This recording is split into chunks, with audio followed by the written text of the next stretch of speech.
Request Shripad Kulkarni sir, our founder president, to felicitate our panelists.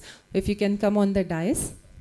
Our first panelist, a founder of Connect Consultancy, Pune, and a catalyst for business transformation and leadership growth.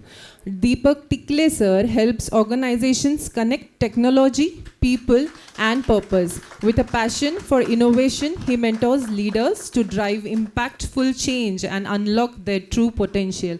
We welcome you, sir. Thank you so much for giving us the time.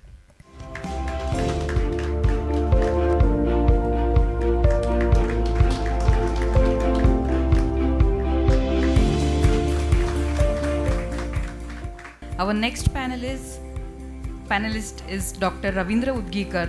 Mr. Udgikar is a Chief Sales Officer at Willow India. He holds doctorate in International Marketing Strategies and a degree in Electronics and Telecommunication Engineering. He has a vast experience of 30+ years in this field and is actively associated with CII, Indo-American Chamber of Commerce and Pune Management Association.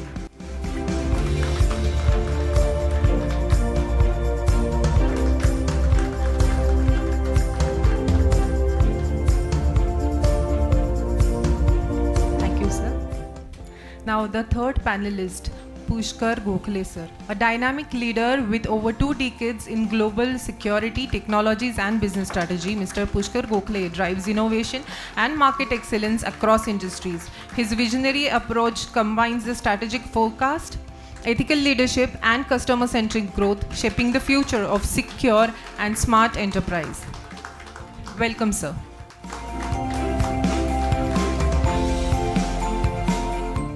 Thank you, sir.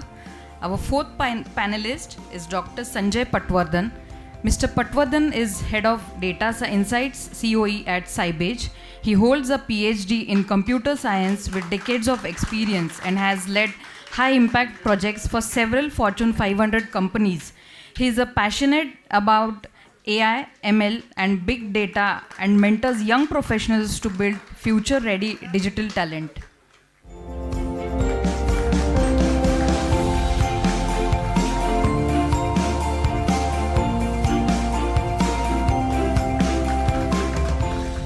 I now request the moderator for the panel discussion 1, Anand Koralkar sir.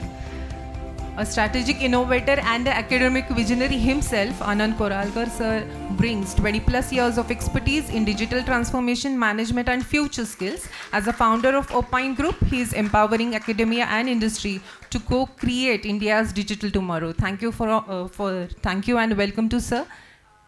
Sir will take this session ahead and take us through with his questions to the panelists. Welcome, sir.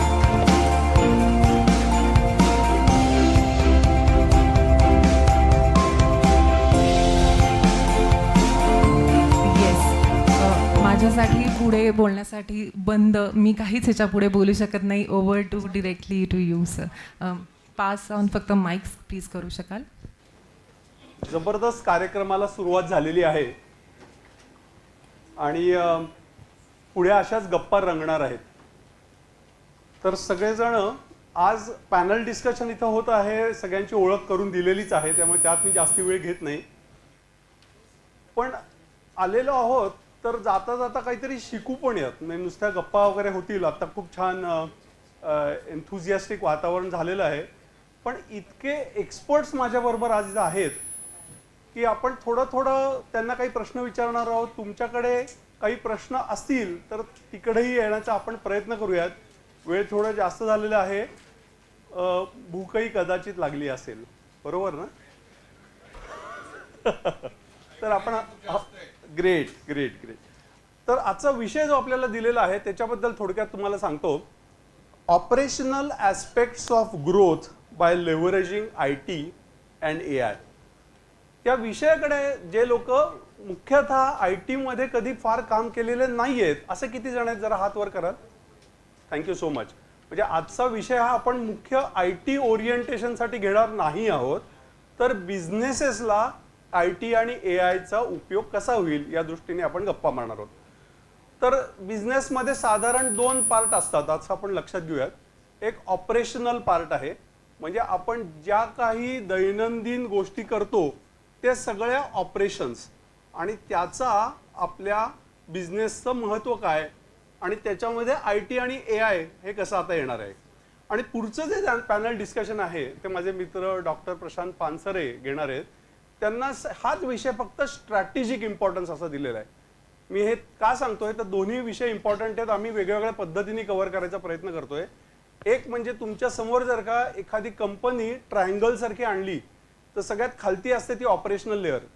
म्हणजे तुमच्या कंपनीमध्ये घडणाऱ्या day to day गोष्टी या operational गोष्टी आणि त्याचा वापर करून तुमच्या कंपनीची मॅनेजमेंट ही जे स्ट्रॅटेजिक डिसिजन्स घेतील ते म्हणजे स्ट्रॅटेजिक. दोन्हीमध्ये IT आणि AI हे नक्की वापरलं जाणार. तर त्या दृष्टीने आपण सगळेजण आज माहिती करून घेऊयात. ओके, तर आता मला सुरुवातीला जायचं आहे. आता आपण सगळ्यांनी बघितलं मित्रांनो की आपण सगळेजण बिझनेसेस बद्दल बोलत होते. सगळेजण म्हणत होते आता IT आणि AI सगळीकडे राहणार आणि नॅचरली सगळीकडे IT आलं म्हणजे डेटा आलाच. आता डेटा हा इज द न्यू ऑइल आपण सगळेजण बघतो, न्यू फूड. आता एक बघता बघता डोक्यात विचार आला की 2 कॉन्क्लेव्ह. ओके, तर विषय बघा कसा. आता 2 कॉन्क्लेव्ह ऑलरेडी झालेले आहेत. पहिलं झालं मॅन्युफॅक्चरिंग बद्दल. म्हणजे मॅन्युफॅक्चरिंगमध्ये झालं म्हणजे निर्मिती होतीये, अन्न निर्मिती वगैरे असं आपण सगळं आता विषय जर बघितला तर मॅन्युफॅक्चरिंग वरती झाली. दुसरी झाली कन्स्ट्रक्शन बद्दल म्हणजे निवारा या विषयावर झालेली आहे. आता IT बद्दल चालू आहे. IT is the new food असं आपण म्हणूयात. तर मला वाटतं आपल्या ब्राह्मण समाजाने आता अन्न वस्त्र निवारा हे सगळं कव्हर केलेलं आहे आणि त्याच्यावरती आपण पुढे वाटचाल करूयात. तर डेटाबद्दल जर आपण बघितलं तर साधारण सगळेजण लहानपणापासून आपण किलोबाईट गिगाबाईटपर्यंत आपण सगळेजण आलो.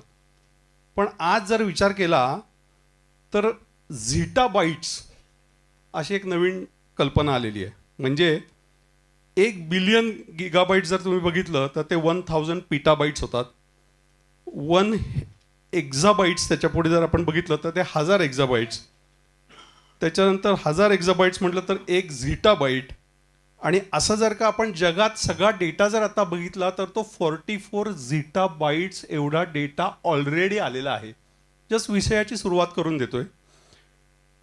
त्यात जर बघितलं तर डेटाची निर्मिती अनेक वर्ष होत आहे, आपल्या सगळ्यांना कल्पना आहे. तर 90% of the data was created only in last 2 years. कल्पना करा, म्हणजे अजून वाढणारच आहे.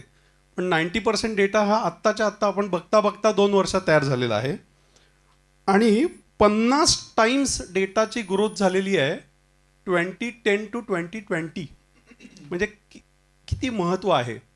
मी रवींद्र उदगीकरांकडे जातो. सुरुवातीला त्यांना प्रश्न देणार आहे की could you throw some light on the important role of this data in IT and AI sector. सगळीकडे आता डेटाचं महत्त्व आहे. तर आता IT आणि AI आणि ह्या डेटाचं महत्त्व काय आहे याच्याबद्दल थोडक्यात माहिती सांगा. नमस्कार. श्रीपादजी, नंदनजी, आनंद आणि ह्या आजच्या आपल्या मेळाव्याचे सर्वच आयोजन समिती यांचे मनपूर्वक मी पहिल्यांदा अभिनंदन करतो की तुम्ही अतिशय उत्तम प्रकारे एवढं फुल हाऊस. आणि मला सकाळी सांगण्यात आलं की रजिस्ट्रेशन्स तुम्हाला क्लोज करायला लागली, म्हणजेच तुमच्या कामाची एक मोठी पावती मिळाली आहे. आणि मला वाटतं आपण त्यांना सगळ्यांना एक नक्की मोठा प्रतिसाद देऊयात की त्यांनी असंच काम पुढे चालू ठेवावं. सगळ्यात पहिल्यांदा आपण जाणून घेऊ डेटा म्हणजे काय. What is data? So data is nothing but simple compilation of facts, figures, images, photographs, audio, video clippings and so on and so fourth. तर या डेटाला एवढं अनन्यसाधारण महत्त्व कसं काय आलं? तर या मिलेनियममध्ये आपल्या लक्षात आलं की फेसबुक आणि Google, Facebook wants to know who you want to know and Google wants to know what you want to know. या केवळ 2 डेटा पॉइंट्सवर they built massive enterprises. New York टाइम्समध्ये आर्टिकल आलं होतं की हू रन्स दिस वर्ल्ड, आणि त्याचं उत्तर ओव्हरवेल्मिंगली असं आलं की it is the tech companies that run this world. त्याला ते TN मामा असंही म्हणतात, किंवा magnificent 7. T for Tesla, N for Nvidia, M for Microsoft, A for Apple, A for Amazon, M for Meta आणि A फॉर अल्फाबेट. तर अशा 7 कंपन्यांचं मार्केट कॅपिटलायझेशन ॲस्ट्रॉनॉमिकल आहे. तर या सगळ्यांनी डेटाला अनन्यसाधारण महत्त्व द्यायला सुरुवात केली. परंतु आणि मग आता आनंद म्हणला तसं की डेटा इज न्यू ऑइल असं म्हणलं जाऊ लागलं. आणि मला वाटतं रिलायन्सच्या एका ॲन्युअल जनरल बॉडी मीटिंगमध्ये त्यांच्या चेअरमॅननी सांगितलं की data is new oil, but that oil can be utilized only we have ability to process it, refine it, curate it, dispense it, and use it very responsibly. This is also true with data. पण हे कसं काय शक्य आहे? तर हा सगळा data जो आहे तो बेसिकली खूप विस्कळीत आहे. It is very scattered form of data. Some data is legacy data, some data is outdated, some data is erroneous, some in different formats, some has different purpose, different objectives, आणि बराचसा data हा analogue form मध्ये आहे. तर या डेटाला process करण्याकरता आणि IT आणि AI कॉन्क्लेव्ह म्हणजे आपण त्याला एक थोडक्यात डिजिटलायझेशन किंवा डिजिटल ट्रान्सफॉर्मेशनच्या जर्नीमध्ये नेण्याकरता डेटाचं स्वरूप हे एक बेडरॉक फाउंडेशन सारखं आहे. मग तो डेटा प्रोसेस करण्याकरता पहिली स्टेप आहे तो अॅनालॉग टू डिजिटल करणं, म्हणजे त्याला आपण डिजिटायझेशन असं म्हणतो. पण केवळ डिजिटायझेशन करून भागणार नाही, ते क्युरेट करायला पाहिजे. म्हणजे त्यातला unwanted data, obsolete data, dated data, वेगवेगळ्या फॉर्मॅटमधला data. Digitisation goes to digitalisation, जे industry 4.0, 5.0, which is a confluence of 9 different technologies at various stages of development coming together. आणि with that we move to digital transformation. असं या सगळ्या डेटाचं स्वरूप आहे. आनंदनी सुरुवातीला छान कॉन्टेक्स्ट सेट केली की टेराबाइट्स, झेटाबाइट्स, आणि we are soon going to get before the end of this decade into a era of yottabytes, म्हणजे 1 million zettabytes will get into yottabytes. पण मग एवढा मॅसिव्ह डेटा स्टोअर कसा करायचा, कुठे करायचा, कोणी सांभाळायचा, सिक्युअर कसा करायचा. मग त्याच्यात ऑन प्रिमाइस स्टोरेज म्हणजे कंपन्यांमध्येच साठवायची क्षमता, किंवा क्लाउड स्टोरेज म्हणजे ज्या डेटा स्टोरेज कंपन्या आहेत, ज्याला आपण डेटा सेंटर्स, ग्लोबल केपॅबिलिटी सेंटर्स असं म्हणतो, त्या उदयास आल्या.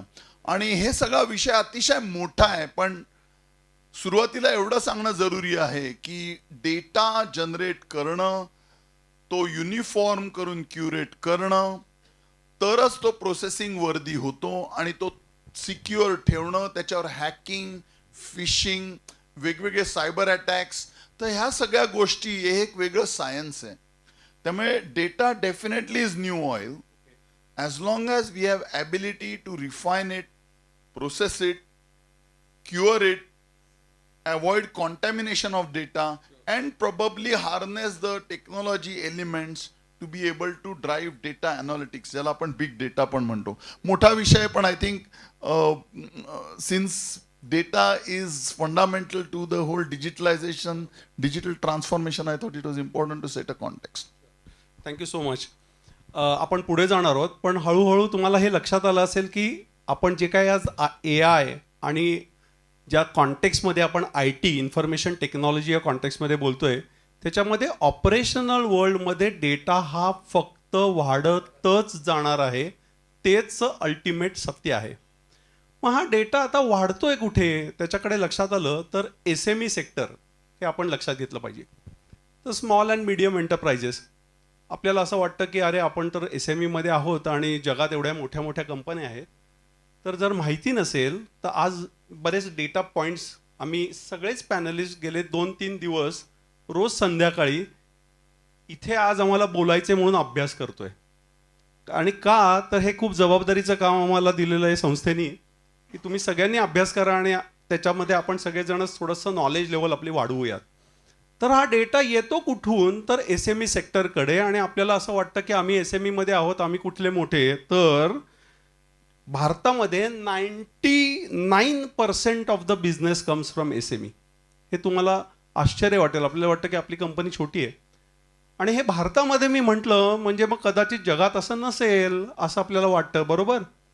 तर जगामध्ये आम्ही अभ्यास केला तेव्हा 99.7% of the business happens in SMEs. त्यामुळे किती अनन्यसाधारण महत्त्व हे आपल्याला लक्षात आलं असेल. केवळ 40% of the workforce is in SMEs. तर प्रचंड महत्त्व आहे. आणि आता मी पुष्करकडे जाणार आहे.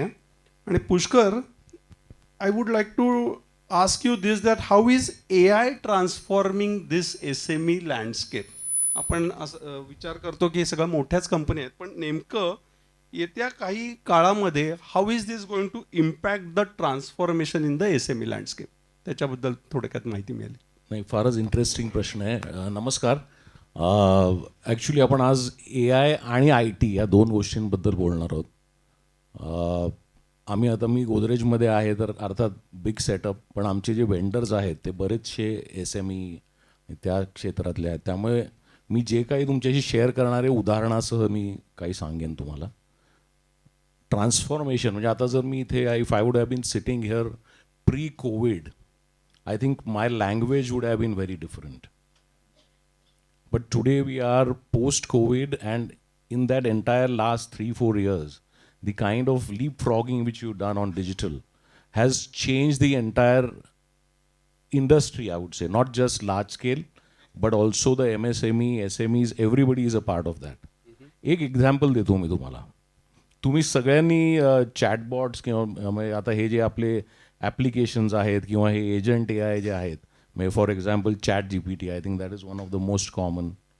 को पायलट आहे, परप्लेक्सिटी आहे. So there are lot of things which Gemini I think is the other thing which I am going to talk about. आणि हे ट्रान्सफॉर्मेशन मी तुम्हाला एक उदाहरण देतो, आणि हा एक खूप डिटेल डिस्कशनचा विषय आमच्या इथे इंटरनली झाला आहे, आणि तो तुम्हाला मी एक अवगत करण्याचा प्रयत्न करीन. तुम्ही गुगलवर सर्च मारता, आता प्रत्येकजण काहीही शोधायचं असेल तर गुगलवर जातं, बरोबर आहे.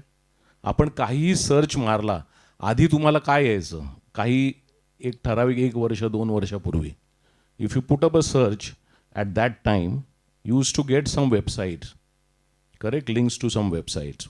What is happening today, just give a search in Google, you will find Gemini starts off. It summarizes what you would have seen in some of the websites. And this is something which is a very, very important subject for all organizations. So are we, or rather are our websites becoming irrelevant? कारण आपण काय ना, सगळे इथे जरी आपण small स्केलमध्ये असलो, most of us have a website, right? Yes और no? Now when you give a search, or a customer gives a search, or a prospect gives a search, if everything is going to be summarized by Gemini, don't you think that's completely transforming the need of your website?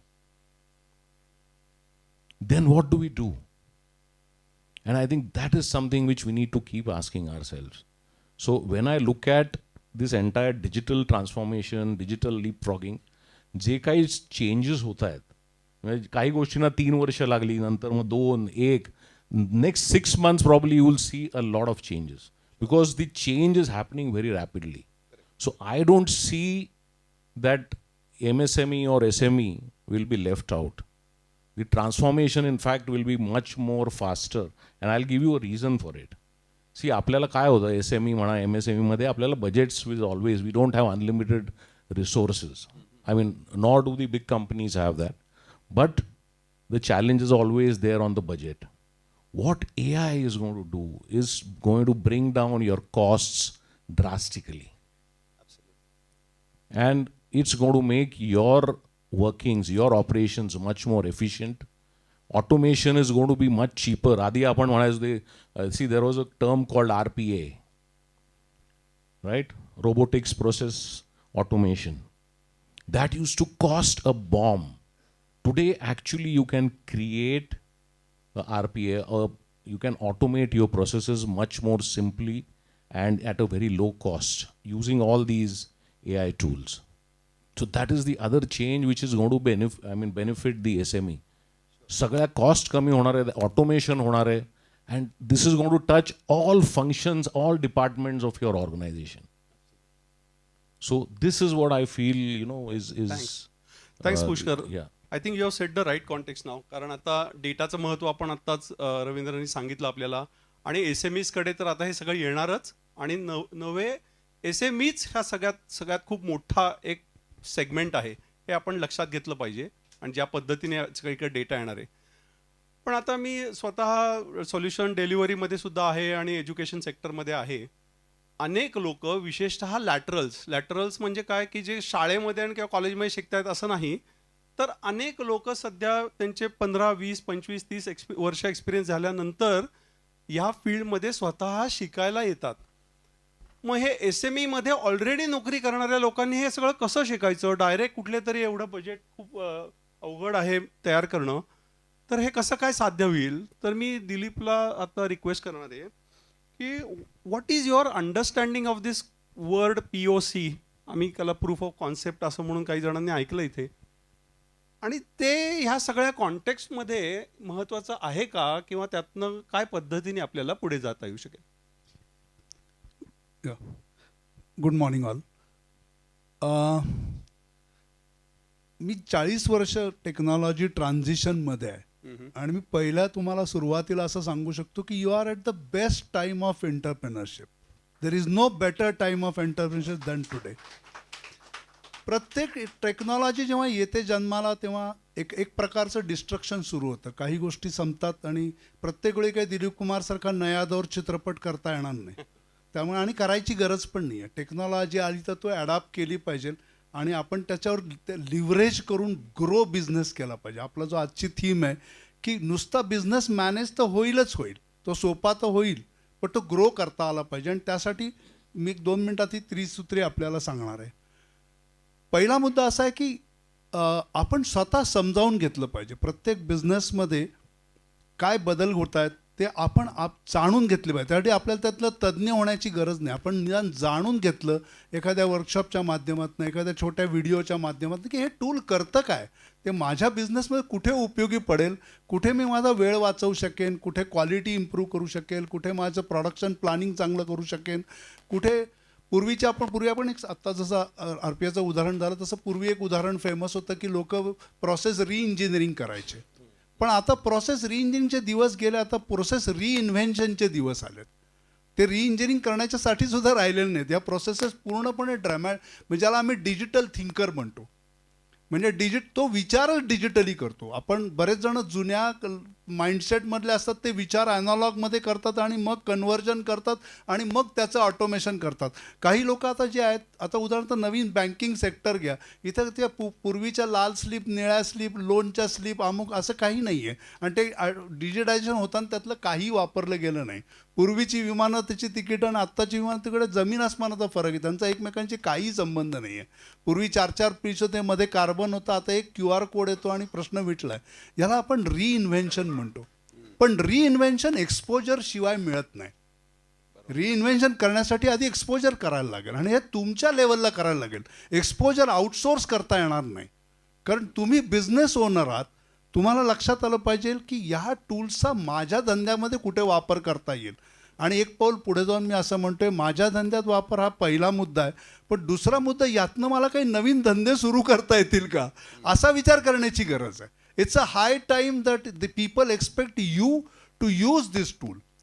मी का म्हटलं आत्ता आपण best टाईममध्ये, की यासाठी बॅकएंडला, मी आता जास्त टेक्नॉलॉजीत जात नाही, पण बॅकएंडला LLM नावाची जी वस्तू लार्ज लँग्वेज मॉडेल ज्याला म्हणतो आपण, की जे खरं म्हणजे ह्युमन कम्प्युटर इंटरफेसमध्ये काम करतात ते सगळेजण डेव्हलपिंग स्टेजमध्ये आहेत. त्यामुळे सगळेजण काय म्हणतात आमचं फुकट वापरा पण वापरा. त्यामुळे लोकांनी त्याच्यावर ॲप्लिकेशन डेव्हलप केलेत. म्हणजे मला आठवतं की 97-98 साली जेव्हा 3.1 विंडोज आलं त्यावेळी विंडोज 1 मिनिटभर घेतो इथं चालेल ना. तर विंडोज 3.0च्या आधीचं व्हर्जन आहे ना ते लोकांना फ्रीली अवेलेबल. लोक PC कम्प्युटर घेतला की ते फुकटच मागायचे. लोकांना ते विकत असतं ओएस असं माहितीच नव्हतं. आणि लोकांनी वाटतं की मायक्रोसॉफ्टला कळत कसं नाही हो की आता आम्ही फुकट वापरतात सगळे लोक. पण it was a strategic game. What was a strategic game? 14 महिन्यानंतर Microsoft acquired 450 companies and that was the world's first OS which comes with 350 applications loaded on OS. आता हे कोणी डेव्हलप केले? फुकटच्या कालावधीत ज्यांनी डेव्हलप केले यांनी त्या कंपन्या पण ॲक्वायर केले, ॲप्लिकेशन पण ॲक्वायर केले, लोक पण ॲक्वायर केले. आणि suddenly they become a world leader in the game. आत्ता AIच्या फील्डमध्ये सर्वार्थाने तेच चाललं आहे की लोक काय म्हणतात LLM फ्री घ्या, त्याच्यावर तुम्ही काहीतरी बनवा इनोव्हेटिव्हली, लोकांना त्याचं ॲडिक्शन करायला लावा. आणि वन्स इट इज बिल्ट, ChatGPTने परवा अनाऊन्स केला आता 12 महिने मिळतील म्हणून. का? कारण त्यांना अजून तुमचा डेटा हवा आहे, अजून इनोव्हेशन बाजारात काय होते ते बघायचं आहे. Why not we also fall in the same race? Why not we develop that? आणि म्हणून मला असं वाटतं की आपण स्वतः एक्सप्लोअर करण्याची गरज आहे. नुसतं एक्सप्लोअर करायचं नाही तर त्याच्यातनं छोटेसे प्रूफ ऑफ कॉन्सेप्ट करावेत. आम्ही असं नाही म्हणतो की डायरेक्ट तुम्ही मशीनवरती जा आणि कदाचित ते उद्या एक्सपेन्सिव्ह असेल. आज नका विचार करू, आजपासून नका, आत्ता सुरू तर करा. त्यावर काहीतरी छोट्या प्रोसेसेस टाका, प्लॅनिंगच्या असतील, डिझायनिंगच्या असतील, कस्टमर रिलेशनशिप असेल, कम्युनिकेशन रिलेटेड असेल, प्रोजेक्ट मॅनेजमेंट रिलेटेड असेल, छोट्या कॉन्सेप्ट टेबल शीट्स बनवा, करून बघा. Once you are happy with it त्यानंतर हा निर्णय घेता येईल की आपण सबस्क्रिप्शन मॉडेलवर जायचं आहे. See these are low capex किंवा लो हँगिंग फ्रूट्स आपण ज्याला बिझनेसमध्ये म्हणतो की फारसं कॅपेक्स लागत नाही, फक्त ओपेक्सवरती काम चालतं. सबस्क्रिप्शन फी किती आहे? बहुतेक माझ्या मते सर्व जे टूल्स अवेलेबल आहेत यांची $10च्या वर कोणाची सबस्क्रिप्शन फी नाही आहे, विच इज ॲक्च्युली नथिंग.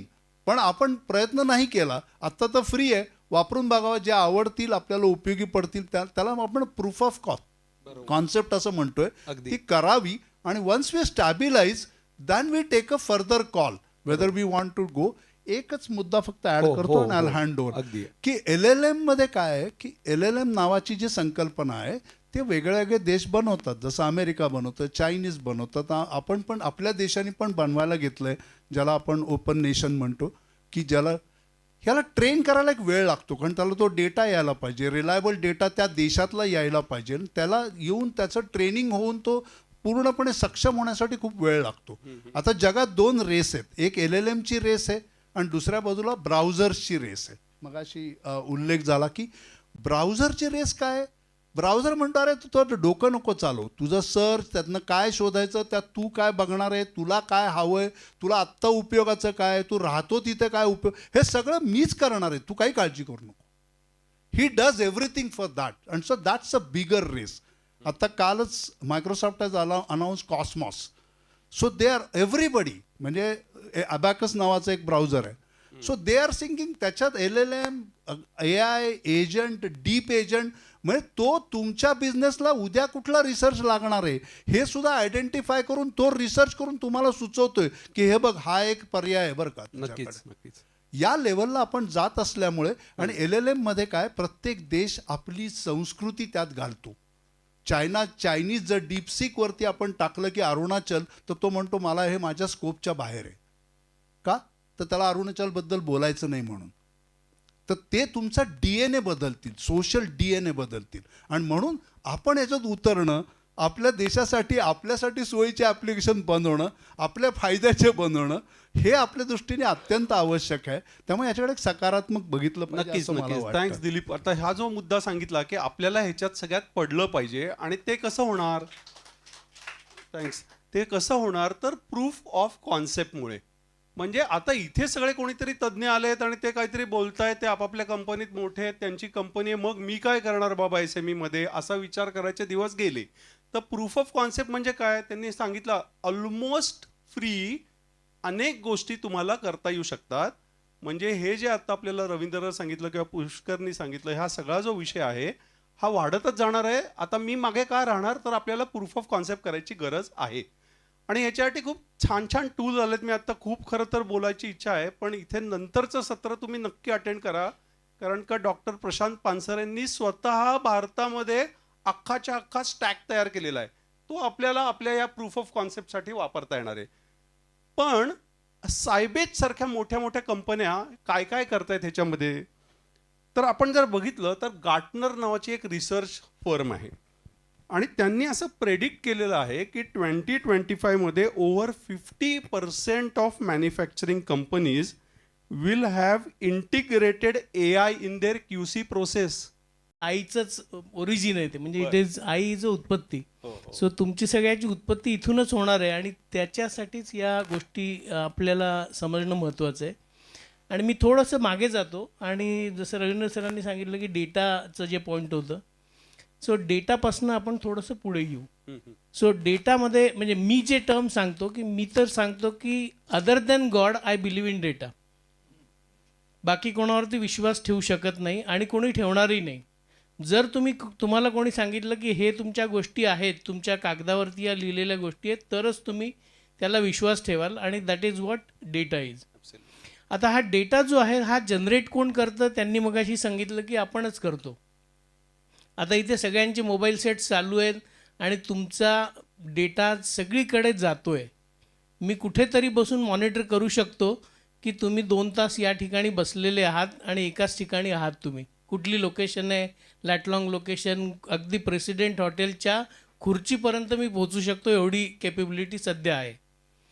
मग आता हा डेटा मी जनरेट करणार आहे, माझ्या पुढच्या कामांसाठी वापरला जाणार आहे. त्याचे 2 ॲव्हेन्यूज होतात. एक तुमच्या चांगल्या कामासाठी वापरला जाणारा, which is like what we are going to talk about AI आणि GenAI. आणि एक आहे तो थोडा डिस्ट्रक्टिव्ह साईडला वापरला जाणारा, तो पण भाग आहे. त्याच्यासाठी पण आपल्याला काळजी घेणं गरजेचं आहे. आणि हा डेटा जनरली जेव्हा ॲनलाइज केला जातो, ज्याच्यामध्ये आपण पॅटर्न्स आयडेंटिफाय करतो. AI आणि या गोष्टी काय आहेत, या बेसिकली मध्ये एक टर्म आली होती which is called as BI, business intelligence. नाव बिझनेस इंटेलिजन्स म्हणजे तुमच्या प्रत्येकाकडे एक इंटेलिजन्स आहे आणि तो तुम्ही बिझनेसमध्ये अप्लाय करता, त्याला बिझनेस इंटेलिजन्स म्हटलं झालं. त्याच्याच वरती नेक्स्ट लेवल गेलेली which is called edge AI. हे तुम्हाला सांगतं पुढे की काय करायचं आहे, which is what typically is done. मी एक छोटंसं एक्झाम्पल घेतो. प्रत्येकाच्या घरी तुम्हाला म्हणजे आता तुमच्या काळात ज्यांचे पांढरे हेअर आहे त्यांच्या काळातल्या आईनी तुम्हाला सांगितलेलं असेल की या गोष्टी आणायच्या आहेत, पण तुम्ही त्या नक्कीच विसरता. पण जेव्हा दुसऱ्या दिवशी, तिसऱ्या दिवशी, चौथ्या दिवशी जेव्हा तुम्ही आणत नाही आणि 5व्या दिवशी जेव्हा तुम्ही घेऊन येता, तेव्हा आई म्हणते की अरे ठीक आहे, तू अजून 1-2 दिवसांनी आणलं असतं तरी चाललं असतं. That is what is typically called as behaviour or pattern identification.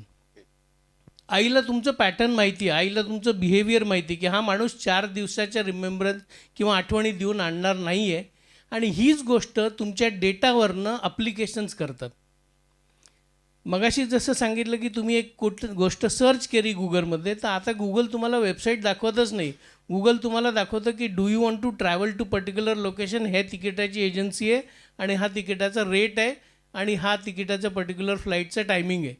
तुम्हाला डायरेक्ट तो डेस्टिनेशनपर्यंतच घेऊन जातो, तो तुम्हाला दाखवत नाही की या वेबसाईटवर जाऊन बुकिंग करायचं आहे. आणि that is what typically is the next level of thinking. हे थिंकिंग तुमच्या डेटावरनं जनरेट होत होत आज अशा लेवलला आलेलं आहे की ते तुम्हाला सांगतं की पुढे काय करायचं आहे. ह्युमन ब्रेन्सला ते ओव्हरराईड करून आणि पुढे सांगायचा प्रयत्न करतं की काय करायचं. And that is what typically GenAI does. GenAI actually identifying these patterns आणि तुम्हाला हेल्प करतं आहे की कुठल्या एरियामध्ये तुम्ही काय करू शकाल.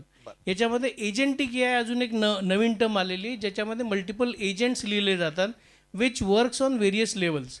त्या व्हेरियस लेवल्समध्ये वर्कफ्लो जर आपण आयडेंटिफाय केला की एक गोष्ट करायला मला 10 ॲक्टिव्हिटीज करायच्या आहेत, तर त्या 10 ॲक्टिव्हिटीज कशा केल्या जातील हे एजंटिक AI स्वतः डिफाईन करून आणि त्या गोष्टी पुढे एक्झिक्यूट करत जातं. थँक्स संजय. आता हा विषय आपण आता जेव्हा डेटा नाहीच आहे आणि कसं शिकतोय, कसा वाढणार आहे, आपल्याला प्रूफ ऑफ कॉन्सेप्ट कशा करायच्या आहेत, इथपर्यंत मला वाटतं आपण सगळे इथे आहात म्हणजे बहुतेक इंटरेस्ट निर्माण झालेला दिसतोय, बरोबर ना. तर आपण थोडा विषय अजून पुढे घेऊन जाऊयात. तर आता आता पुढच्या फ्लोमध्ये दिलीपला सुद्धा काही ॲड करायचं आहे तर आपण तिथे येऊच्यात. पण हा विषय आता नेमका आपण जर बघितलं तर MSME आपण म्हणतोय, तर MSME आता खूप जण हा शब्द वापरतात. मला असं वाटलं की खरं तर MSME हा शब्द आपल्याला इथं असलेल्या सगळ्यांना माहिती आहे का, तर ते एका मिनिटामध्ये आपण समजून घेऊ. तर त्याची व्याख्या जेव्हा मी बघितली तेव्हा ती मायक्रो स्मॉल मीडियम एंटरप्राइजेस. हे का मी आत्ता बोलतोय, तर ज्याबद्दल आपण चर्चा करतोय ती गोष्टच आपल्याला माहिती नाही आणि हे त्यांनी सांगितलं आता की डेटा सगळी माहिती आपल्याला सांगतोय. तर इन्व्हेस्टमेंट आणि टर्नओव्हर असा 2 पॅरामीटर लक्षात घ्या सगळेजण. तुम्ही 1 कोटी जर इन्व्हेस्ट केलं आणि तुम्हाला 5 कोटी जर मिळाली त्यातनं तर त्याला मायक्रो एंटरप्राइज म्हणतात. तुम्ही जर का 10 कोटी टाकले आणि 50 कोटी मिळवले तर स्मॉल एंटरप्राइज. तुम्ही 50 कोटी टाकले 250 कोटी मिळाले तर मीडियम एंटरप्राइज. आता हा लक्षात घ्या किती पटींनी ह्याची वाढ होती आहे. बरोबर आहे, 5 पटींनी वाढ होणार आहे. तर आत्ता संजयनी सांगितल्याप्रमाणे जर मला डेटामधले पॅटर्न्सच नाही सापडले तर मी रँडमली अंदाजपंचे धंदा करून चालेल का? कारण मला किती वाढ करायची तर माहिती आहे, पण मी नेमका काय पॅटर्न आहे तोच बघत नाही आहे. तर MSME म्हणजे काय बघितलं आणि MSME सुद्धा हे करू शकतं POCच्या माध्यमात, जसं दिलीपनी सांगितलं ते आपल्याला मात्र करायचं आहे, शिकायचं आहे आणि कोणीही शिकू शकतं. हे मी अनुभवातनं सांगतोय की साधारण 25-30 वर्ष अनुभव असला तरीसुद्धा लोक नव्याने ह्या फील्डमध्ये येऊ शकतातच. तर रवींद्र, मला तुला असं विचारायचं आहे आता की what are this important things MSME बद्दल आपण फोकस करूयात. They need to keep in mind while harnessing AI technology in their business. म्हणजे आता हे सगळं लोक म्हणत आहेत, पण मी MSME मध्ये काम करतो तर माझ्या डोक्यात नेमके काय मुद्दे असले पाहिजेत की जर का मी याच्यामध्ये यायचं. चांगला प्रश्न आहे, पण त्याच्यापूर्वी तुम्हाला शब्द आवडला, in God we trust, everyone else will have to bring data असं म्हणलं जातं. US च्या नोटेवरती लिहिलेलं असतं in God we trust but show me the data. आज भारतामध्ये फक्त अंडर 3% डेटा स्टोअर होतो. म्हणजे आपण जनरेट केलेला जवळपास 97% डेटा हा बाहेर स्टोअर होतो. एनिवे, तर मी पेपरमध्ये माझे विचार मांडतो. संपादकीय पानावर जवळपास 100 लेख आले असतील. तर त्याच्यात परवा मी एक आर्टिकल लिहिलं होतं की AI bubble, is it flattening, is it bursting, is it flattening. आजच्या काळात तुम्ही पाहिलं तर सगळ्यात मोस्ट अब्यूज टर्म आहे ती म्हणजे AI. People use AI so loosely without knowing anything about it. More often than not it's at best data analytics. तर what is predictable is not artificial intelligence, it's purely automation. तर आता ह्या सगळ्यामध्ये मला आपल्याला असं सांगायला आवडेल की Massachusetts institute of technology MIT अमेरिकेमधनं त्यांनी एक रिपोर्ट पब्लिश केला. त्या रिपोर्टमध्ये त्यांनी सांगितलं की 95% of the companies investing in artificial intelligence are not experiencing any commercial acceleration or profitability acceleration. In simple terms, 95% of the AI investments are failing today. 95%, only 5% of companies are succeeding. काय होतंय की, आणि आम्ही याच्यावर debate केला की the best part of panel discussion is to table divergent views.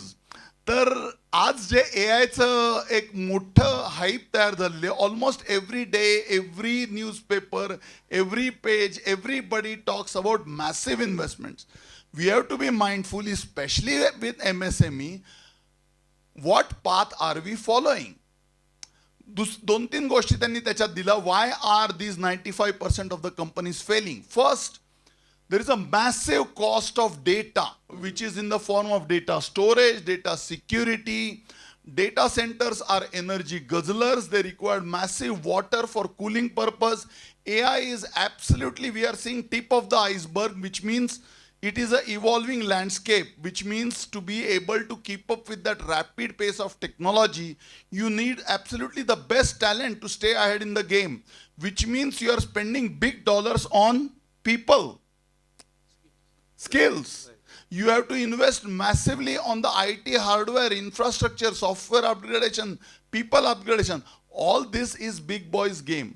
आणि तुम्ही पाहिलं तर दिस इज रेस बिटवीन दिस मॅग्निफिशंट 7 आणि मध्ये मला वाटतं रिलायन्सनी पण गुगल आणि मला वाटतं फेसबुक दोघांबरोबर पण मोठी AI ची पार्टनरशिप अनाऊन्स केली. So there are big boys, big bets are coming into this. So as MSME, we have to be really prudent because we don't have deep pockets to be able to invest in AI and not get anything out of it. Right. So what do we do? Do we still jump on this bandwagon or do we skip away from it? Nobody is saying that AI is a hype because, it was in that article I compared it with dot-com bubble burst. तर तसं तर होत नाही, कारण त्याच्यातनं lessons आपण शिकलोय, बरंच डी-रिस्किंग झालेलं आहे. There are many use cases, there are many companies who are on a individual level. बऱ्याच लोक म्हणतात की मी हे वापरल्याने हे पटकन झालं वगैरे, but they are not paying for it. The minute subscription model will kick in, the minute next versions will kick in, the minute it becomes little bit operationally heavy, we will realise whether the customer is willing to pay for the same product just because it is AI enabled. Who pays for your product? Who is our customer? If these companies are putting big bets, they will absolutely commoditize that technology. Then your investment invested in your captive mode, loaded on your product, will it make your product viable? Will you be able to sell it to the same customers? हा फार मोठा मुद्दा आहे. त्यामुळे माझं MSME पुरतं बोलायचं झालं तर हेच हे राहील की there has to be someone who has to raise a flag of prudency. Right. Don't be blind followers. Don't jump on that bandwagon.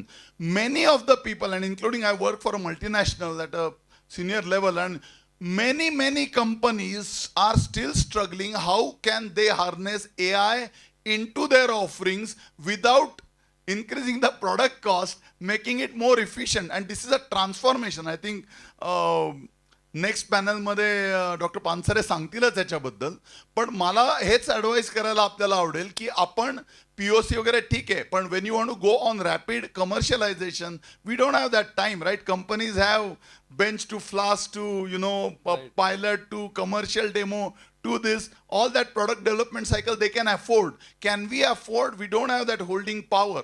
Our money is best invested on our working capital, Right. our people, our infra development. Agility कडे यायला लागेल त्याच्यात. So therefore we need to be smart followers. So we have to go after tried and tested things. So we will have to exercise prudency, caution. Nobody here is denying AI as a technology.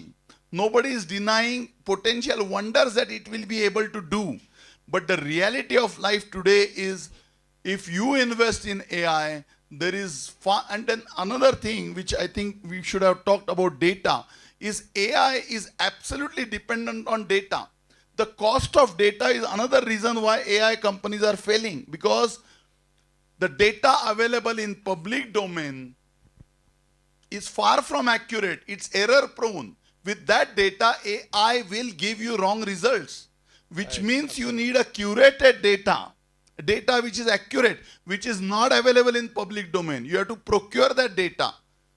Sure. So the question will come eventually, his AI versus my AI for the same purpose, but what data is he referring to and what data am I referring to? Right. So it's a big topic. Long story short, we as MSMEs will tread on this path very cautiously.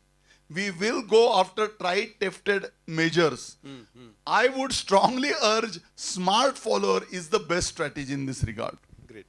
Thank you so much. So data is getting generated as we speak. सगळ्यांसाठी माहिती आपण सगळे एकत्र होत, मग data आता आला इथे की वेळ कमी आहे, त्यामुळे आता this panel is actually going to get in to a rapid fire now. त्यामुळे थोडासा वेळ कमी असल्यामुळे. पण दुसरं काय होतं माहिती का, डेटा येतो आणि आपण ट्रेन करतो स्वतःला. कारण शेवटी what is happening is in industry there are processes and we get trained on it. तर मी आता ट्रेन झालो आहे की जी चिठ्ठी आली की फारसं महत्त्व द्यायचं नसतं. पहिले 3-4 अनुभव बघून. पण anyway, jokes apart, will try to be as fast as possible, so don't वरी.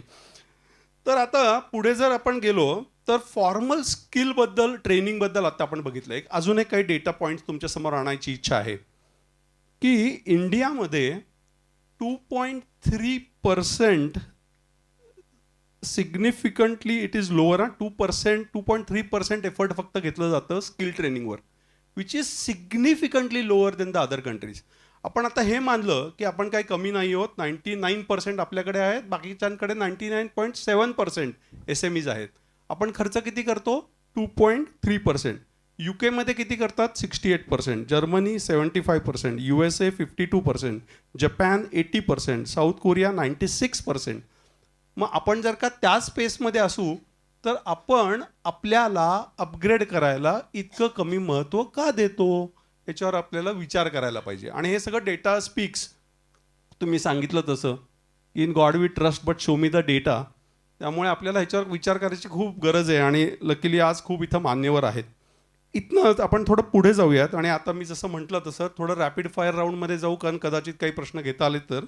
दिलीपला मला हा प्रश्न आहे की दिलीप, आता नेमकं हे आपल्या एम्प्लॉईजला ट्रेन कसं करायचं मग आता एवढं सगळं काय काय चाललंय तर? ॲक्च्युली मी एका कॉर्पोरेट युनिव्हर्सिटीचा डीन होतो, तर नेहमी लोक असं सांगायचे की आम्ही याला शिकवलं आणि हा सोडून गेला तर काय. तर मी त्याला असं प्रतिप्रश्न विचारायचो की तू त्याला शिकवलं नाही आणि तो आयुष्यभर तुझ्याबरोबर राहिला तर काय, त्याचाही विचार कर. कारण एंड ऑफ अ डे ती लायबिलिटी होऊन बसेल. त्याला डेव्हलप करणं हे तुमची गरज आहे, कारण तुमचं इंटलेक्च्युअल कॅपिटल हे एम्प्लॉई आहे.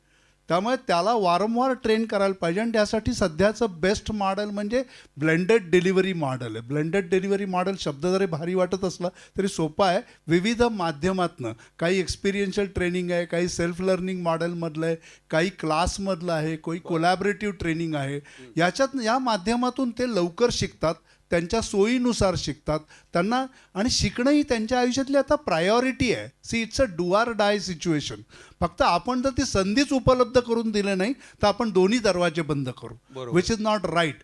त्यामुळे मला असं वाटतं की यासाठी आता पूर्वी खूप इन्व्हेस्टमेंट करावी लागत होती, पण मगाशी पांडे सरांनी पण सांगितलं, अनेकांनी वेबसाईटची नावं दिली की ज्यावर हे ट्रेनिंग उपलब्ध आहे. आपण या लिंक जर दर आठवड्याची एक दिली, असे आम्ही एक प्रयोग कॉलेजमध्ये केला.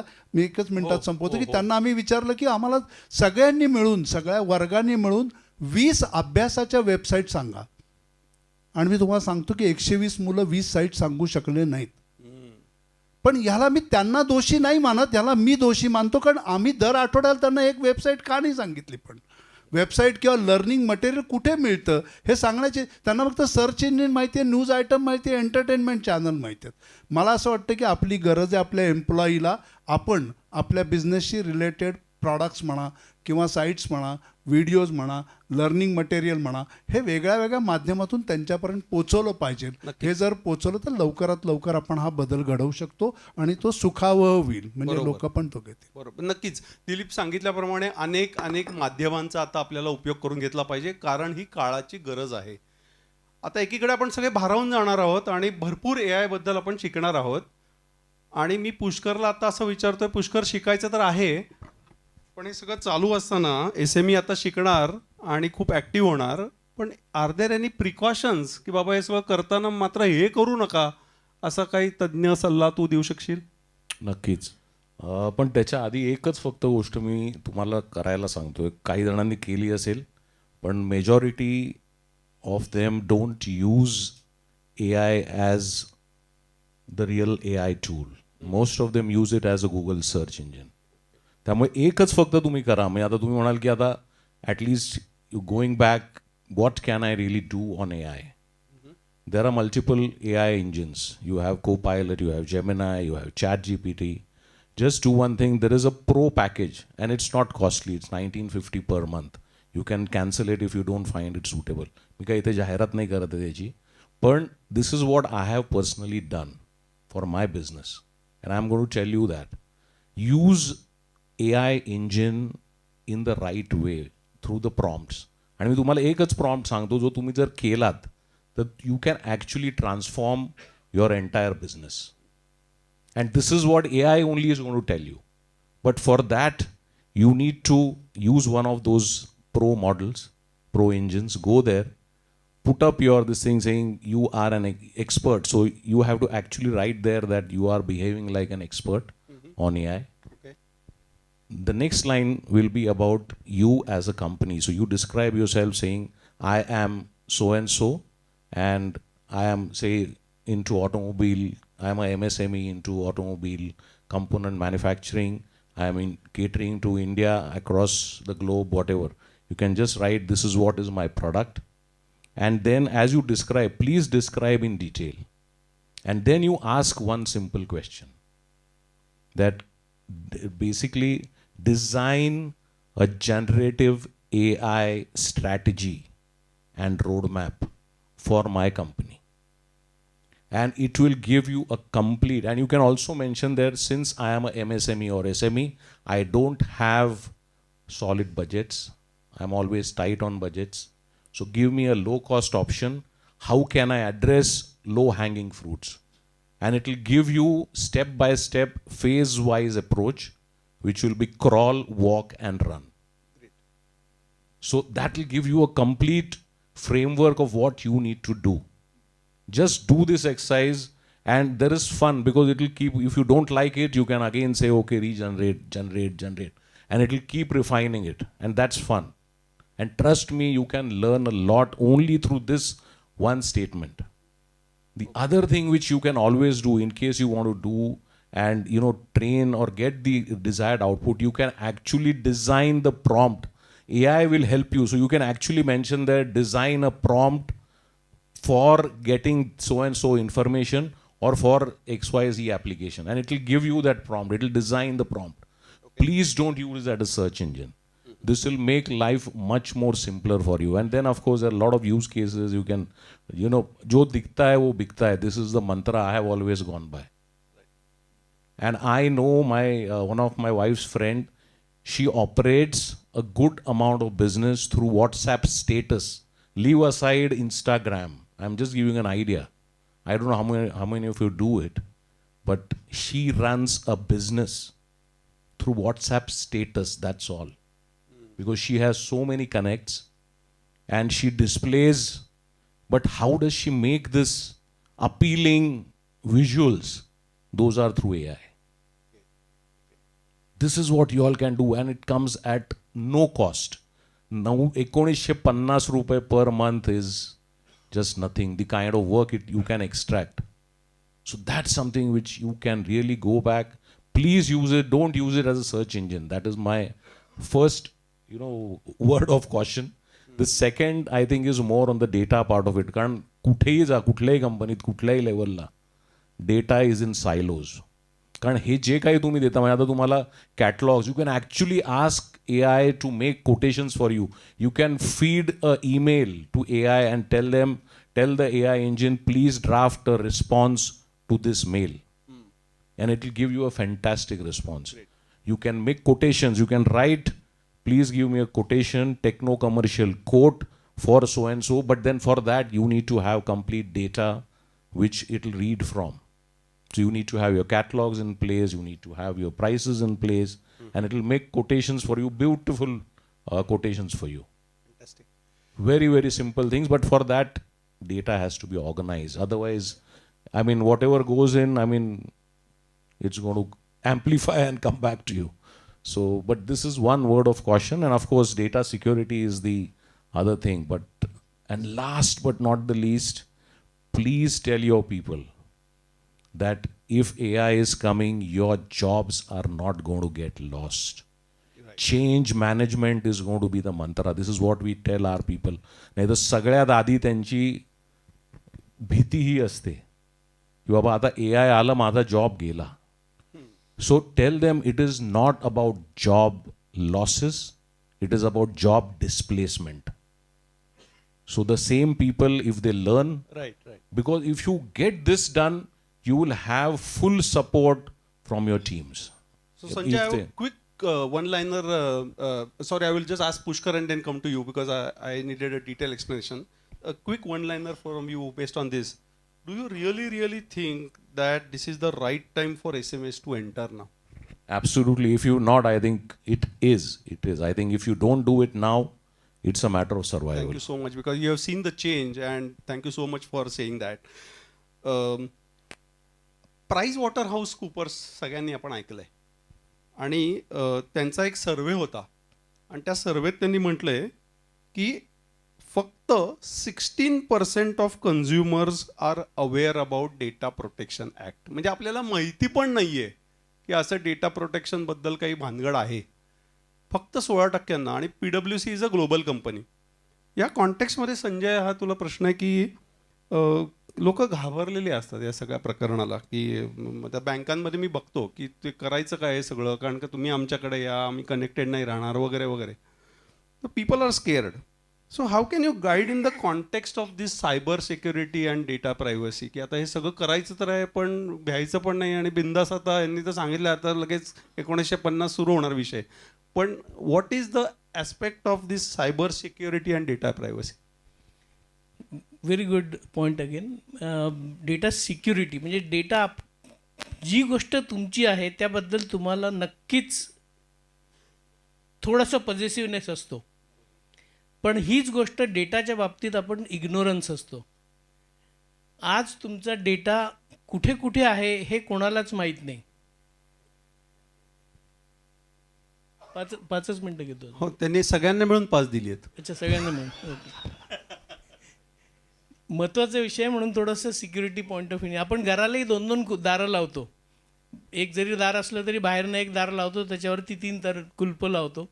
तर डेटा सिक्युरिटी आणि प्रायव्हसी हा एक मोठा टॉपिक आहे which is typically been ignored by lot of people.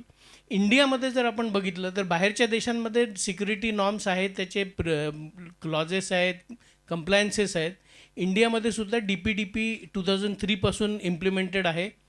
तर data privacy and personal data protection याच्यावरती गव्हर्नमेंटनी नॉर्म्स आणलेले आहेत. ते कसा डेटा यूज व्हायला पाहिजे, कुठे यूज व्हायला पाहिजे. आपण आज कोणी बँकवाला तुमच्याकडे आला आणि तो म्हणतो की एक आधार कार्डची कॉपी पाहिजे, झेरॉक्स पाहिजे, तुम्ही त्याला ती देता, पण ती कुठे वापरली जाते, काय वापरली जाते आपल्याला कधीच माहीत नसतं. सो हा एवढा आपला इग्नोरन्स आहे की माहीत नाही मला, माझा मोबाईल नंबर कुठे कुठे वापरला जातो आहे मला माहीत नाही. सो अशा वेबसाईट्स पण आहेत ज्यामध्ये तुम्ही बघू शकता. एक छोटीशी वेबसाईटचं नाव सांगतो, आय हॅव बीन प्रोन असं एक वेबसाईट आहे.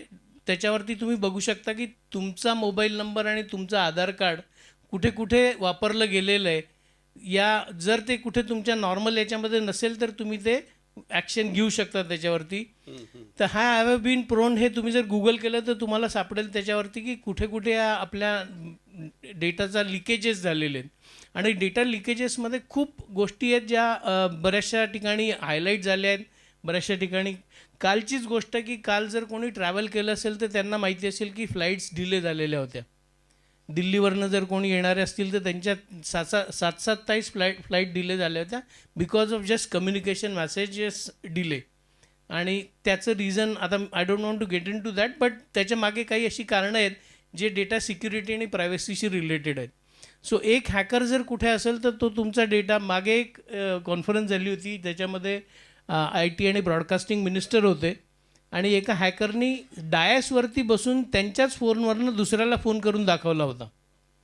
सो या गोष्टी कधीही कुठेही घडू शकतात. सिक्युरिटी ठेवणं आपल्या हातात आहे. प्रत्येक गोष्ट, प्रत्येक बँक सांगते की तुम्ही मल्टीफॅक्टर ऑथेंटिकेशन करा. MFA ऑथेंटिकेशन सगळ्या बँका प्रोव्हाइड करतात, आपण कधीच इम्प्लिमेंट करत नाही. 2 OTP येतात, एक OTP एका जणाकडे जाऊ शकतो. जर मी SME आहे, म्हणजे माझी एक छोटीशी ऑर्गनायझेशन आहे, माझ्यामध्ये 2 माणसं आहेत, एक पार्टनर आहे, दुसरा एक पार्टनर आहे.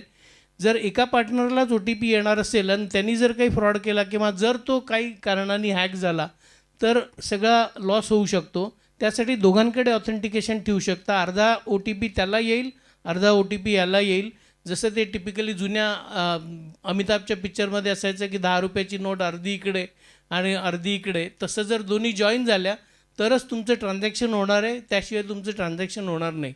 तर अशा फॅसिलिटीज आहेत ज्या आपण कधी वापरत नाही. जर मगाशी जसं यांनी PwCचं सांगितलं तसं मायक्रोसॉफ्ट स्वतः म्हणते की आमचे 600 मिलियन कस्टमर्सला अटॅक होतो. मायक्रोसॉफ्टच्या स्वतःच्या साईटवरती आहे की आमचे 600 मिलियन्सला कस्टमर्सला त्यांच्या अटॅक होतो ऑन व्हेरियस वेज. ईमेलवरती फिशिंग असेल किंवा वेगळ्या वेगळ्या पद्धतीने अटॅक असेल. आत्ता मागच्या आठवड्यात मी एका मोठ्या बँकेच्या CTO बरोबर होतो, तर त्यांच्याकडे दिवसाला जवळपास कमीत कमी 2300 अटॅक्स होतात. तुमचं बँक अकाउंट किती सुरक्षित आहे हे आपल्या इंडियन मिलिटरीवरनं तुम्ही समजा की इंडियन मिलिटरी आहे म्हणून आपण इथे बसलो आहे. तसंच बँकेच्या सिक्युरिटी जर चांगल्या इम्प्लिमेंटेड नसतील तर तुमच्या अकाउंटमध्ये काय दिसेल हे तुम्हाला माहिती आहे. आणि त्यासाठी जेवढे तुमची डोकी चालतात त्याच्यापेक्षा जास्ती डोकी हॅकर्सची चालतात. म्हणजे तुम्ही जर एक सोल्युशन काढत असाल तर त्याच्यावर ते 10 सोल्युशन काढतात. आणि याच्यासाठी बऱ्याचशा साईट्स आहेत. आता मला टाईमचं कन्स्ट्रेंट आहे पण we can have that discussion की वेगवेगळ्या साईट्सच्या थ्रू तुम्ही बघू शकता की तुमचा डेटा कुठे वापरला जातो आहे, कुठे कुठे तुमचे नावं वापरले जातात आहेत. जर तुम्ही नावाने सर्च केलं तर तुमच्या स्वतःच्या नावाचे कमीत कमी 10-15 लोक सापडतील. पुष्कर गोखले, माझे 3 मित्र आहेत जे पुष्कर गोखले आहेत. पण आता याचंच जर आधार कार्ड आणि याचं जर फोटो ID वापरून मी काही करायचं म्हटलं तर मी सहज करू शकतो. म्हणजे आत्ता मी त्याला सांगू शकतो की त्याच्या नावाने वोटिंग पण करू शकतो. पण फार काही मिळणार नाही त्याच्यामध्ये. पण अशा गोष्टी आपण जनरली इग्नोर करतो. आपण इग्नोरंट असतो त्या बाबतीत. आणि जसं आपण घराच्या बाबतीत किंवा आपल्या स्वतःच्या लॉकर किंवा बँकेच्या सुरक्षेच्या बाबतीत आहे नक्की. तेवढ्याच गोष्टी मला आपण वाटतं संजयनी इतकं अवेअर केलंय की मी नोटीस केलं की 5-10 लोकांनी त्यांचे मोबाईल काढून बघितलं की आपले पैसे आहेत ना अजून. पण हा महत्त्वाचा विषय आहे आणि thank you for bringing out that. आणि आता मला सांगितलं असं की आता एकेकाच मिनिटामध्ये पटकन एक क्विक रॅपिड फायर मी घेतोय. संजय, मी तुलाच एक पहिला प्रश्न विचारणार आहे की एका मिनिटामध्ये सांग की हे डिजिटल ट्विनिंग काय आहे? आताच तू म्हणतो की आता काळजी पण घ्यायची आहे, आता ट्विन पण होणार आहेत, आणि हे डिजिटल ट्विन काय प्रकार आहे? ओके, थोडासा विषय मोठा आहे पण मी एक मिनिट एक्स्ट्रा घेईन. आता एकाच मिनिटात सांगायचं कारण आता डिजिटल ट्विन हा विषय ॲक्च्युली खूप जुना आहे. म्हणजे जर आपण बघितलं तर 1970मध्ये जेव्हा अपोलो गेलं होतं तेव्हापासूनचा हा विषय आहे. फक्त त्यावेळेस त्याला डिजिटल ट्विन नव्हते म्हणत. त्यावेळेस जेव्हा त्याचं ऑक्सिजन सिलेंडर ब्लास्ट झालं होतं अपोलोचं, त्यावेळेस त्यांनी जी ॲक्टिव्हिटी केली होती की it's a simulation created that how those scientist और those astronauts can come back to earth again. त्या ॲक्टिव्हिटीला आपण डिजिटल ट्विन म्हणू शकतो. आता प्रत्येक ठिकाणी मॅन्युफॅक्चरिंग होतं. वॉक्सवॅगन, BMW या बऱ्याच गोष्टी कार प्रोड्यूस करतात किंवा बऱ्याचशा गोष्टी मॅन्युफॅक्चर होतात. त्याचं सिम्युलेशन करणं आणि त्याचा एक रिप्लिका क्रिएट करणं याला डिजिटल ट्विन म्हणतात. बरोबर. आज मी इथे बसून बोलतोय पण आज मला जर एक लेक्चर कुठे इम्पॉर्टंट घ्यायचं असेल, पांडे सर इथे आहेत, मी तिथे नाही घेत आहे, पण जर मला घ्यायचं असेल तर बऱ्याचशा अशा साईट्स आहेत ज्याच्या थ्रू मी 2 ठिकाणी किंवा 2पेक्षा जास्ती ठिकाणी ॲट ए टाईम राहू शकतो. प्रशांतसारखे लोक आहे, आज प्रशांत ऑस्ट्रेलियामध्ये रिक्वायर्ड आहे तर तो आज इथेही बसू शकतो आणि ऑस्ट्रेलियामध्ये सुद्धा भाषण देऊ शकतो. एक छोटीशी वेबसाईट सांगतो, त्याचं वेबसाईटचं नाव एकच सेकंड मला. हो नंतर सांग. नाही काय आहे ती प्रशांतला जर ही आयडिया कळली तर तो तिसरा करार आणि गोव्याला जाईल. mindbank.ai अशी एक साईट आहे. जर तुम्ही गुगल कराल तर सापडेल तुम्हाला. mindbank.ai नावाची साईट आहे. त्याच्यावरती तुम्ही ऑडिओ व्हिडिओ काही करू शकता. आणि मी इथे बसून आत्ता बोलतोय, माझा तुम्हाला प्रायव्हेटली फोन येऊ शकतो माझ्या आवाजामध्ये की मी असं बोलतोय किंवा whatever that conversation is there. ते माइंडबॅकमध्ये कोणीही लॉग इन करू शकतं, कोणीही करू शकतं, व्हिडिओ करू शकता, ऑडिओ करू शकता. I can give speeches at 2 different places, 2 different cities at the same time. Right. आता हा AIचा मिसयूज आहे का युजफुल यूज आहे हे तुम्ही ठरवायचं. पण अशा गोष्टी सुद्धा होऊ शकतात. नक्कीच. मला वाटतं की this is another way of digital twin. Absolutely. मला वाटतं ह्याचाच एक अजून एक ॲस्पेक्ट, मी त्याच्यावर काही फार बोलणार नाही, पण एथिकल AI नावाचा पण एक प्रकार आहे. म्हणजे हे सगळं आता जे काय आपल्याला मिळणार आहे त्याचा वापर कसा करायचा. पुढच्या 1 मिनिटामध्ये मी दिलीपला म्हणणार आहे की आता हे सगळं एवढं काय काय भारी चाललंय दिलीप, आणि सगळं आता नवीन गोष्टी येणार, जुन्या रिप्लेस होणार वगैरे. तर हे क्रिएटिव्ह डिस्ट्रक्शन असा एक प्रकार आहे. तर थोडक्यात हे सांगशील का की हे सगळं बदलाला सामोरं जाताना what is this creative destruction? मगाशी मी माझ्या पहिल्या ह्याच्यात उल्लेख केला की कुठलीही टेक्नॉलॉजी आली की काही गोष्टी ज्या आहेत त्या कालबाह्य होणार आहेत आणि नव्याने काही संधी उपलब्ध होणार आहेत. आपण जर अर्धा ग्लास भरलेला असं म्हणलं तर त्याला आपण क्रिएटिव्ह डिस्ट्रक्शन असं म्हणू शकतो की जे गेलं ते गेलं, नव्याने आपल्याला काहीतरी संधी उपलब्ध होईल. त्यामुळे सिम्पल लँग्वेजमध्ये प्रत्येक टेक्नॉलॉजी आली की त्याच्या इन्स्टॉलेशनमध्ये, त्याच्या इम्प्लिमेंटेशनमध्ये कुठेतरी क्रिएटिव्ह डिस्ट्रक्शन होणार. एक व्यावसायिक म्हणून मी काय बघितलं पाहिजे की माझ्या व्यवसायाचा एक इंट्रोस्पेक्शन करायला पाहिजे की यातल्या काय कुठली गोष्टी जाणार आहेत आणि काय गोष्टी येणार आहेत किंवा मला नवीन काय संधी आहे, ही जर आपण त्याच्या सकारात्मक भागाकडे बघितलं आपण, तर मला असं वाटतं की आपण त्या डिस्ट्रक्शनकडे डिस्ट्रक्शन म्हणून न बघता एक संधी म्हणून बघू शकतो. एवढंच सोप्या भाषेत, म्हणजे एकच मिनिटाचा वेळ असल्यामुळे मी सांगतो. त्यामुळे मला असं वाटतं तुम्ही पण AI कडे क्रिएटिव्ह डिस्ट्रक्शन या फॉर्मॅटमधनं बघावं आणि स्वतःचं इंट्रोस्पेक्शन करावं. ज्या जागांमध्ये वापर करता येण्यासारखं आहे तर त्याच्यात जरूर करावा, आणि ज्या जाणारच आहेत, मी मगाशी सांगितलं नया दौर सारखा चित्रपट प्रत्येक वेळी नको काढायला.